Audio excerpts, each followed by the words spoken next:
Ah, opportunity. It's everywhere, like glitter after a children's party.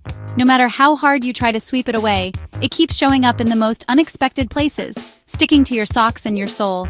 Or like those emails from Nigerian princes. Persistent, a little suspicious, and always promising more than they deliver.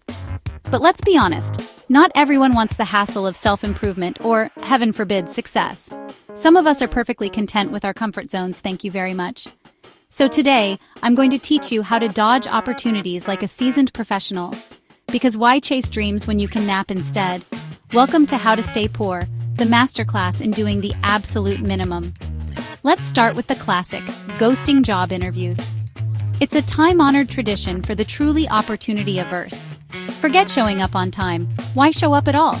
The best way to avoid disappointment is to never give anyone the chance to expect anything from you. Just agree to every interview, then vanish into the ether like an email attachment over 2 megabytes. It's the digital equivalent of a smoke bomb. 1 minute you're there, the next, you're a legend. If anyone follows up, respond after 3 months, preferably with a cryptic emoji. Bonus points if it's a vegetable or a random animal. Scenario 2, turning down freelance gigs. Because who needs extra cash or experience when you can have uninterrupted snack time? Who needs extra cash or experience when you've got Netflix and a sofa dent shaped perfectly to your body? That's called investing in comfort.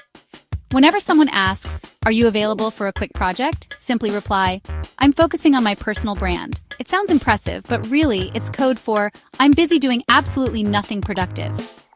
Translation, I'm scrolling through memes and eating cereal for dinner. Now, let's talk about networking events. The mere mention makes my palms sweat. The idea of small talk and business cards? Terrifying. Why waste time mingling with humans when your plants don't judge you for wearing pajamas at 2 p.m.? Plus, they're great listeners and never interrupt your stories. If forced to attend, stand in the corner, clutching a cup like it's your emotional support animal.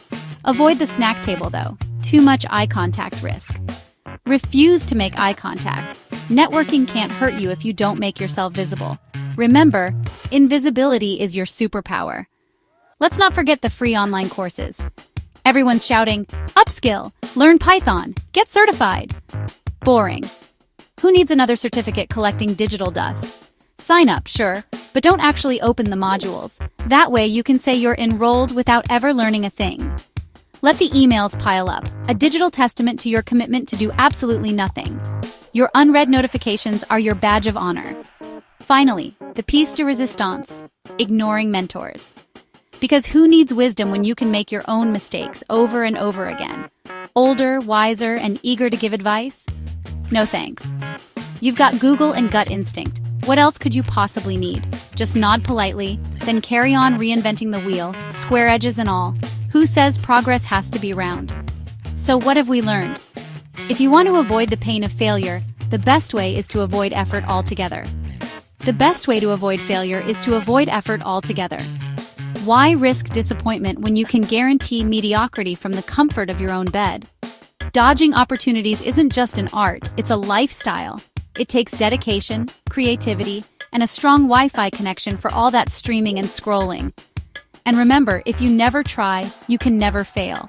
If you never start, you'll never have to finish. Stay poor, my friends.